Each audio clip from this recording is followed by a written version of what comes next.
जमीयत उलमा इस्लाम जे सूबाई general secretary Rashid Mahmud Soomro Jamia Abdullah बिन मसूद सकरन में सूबाई इजलास खां पोइ प्रेस कॉन्फ्रेंस कंदे चयो आहे त जेकॾहिं मुल्क खे बहितर खां बहितर हलाइणो आहे त पोइ समूरियूं इक़्तिदार जूं वाॻूं JUI हवाले कयूं वञनि।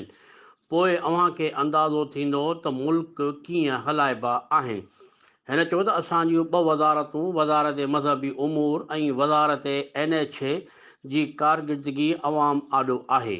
मुल्क जी 75 सालनि जी तारीख़ में बहितर वज़ारतूं अॻे कंहिं बि न हलायूं आहिनि।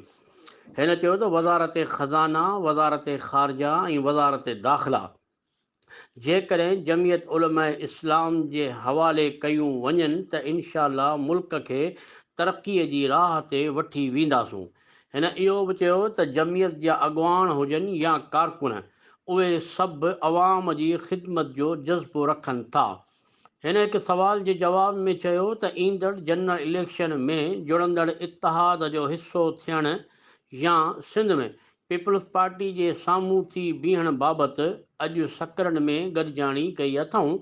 जेको बि फ़ैसिलो थियो उन ते अमल करे अॻिते इलेक्शन विढ़ंदासीं।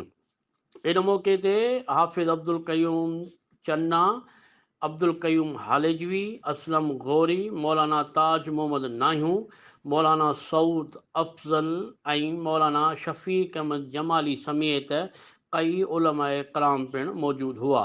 काज़ी जावेद सनाई, इबरत न्यूज़ सकरन।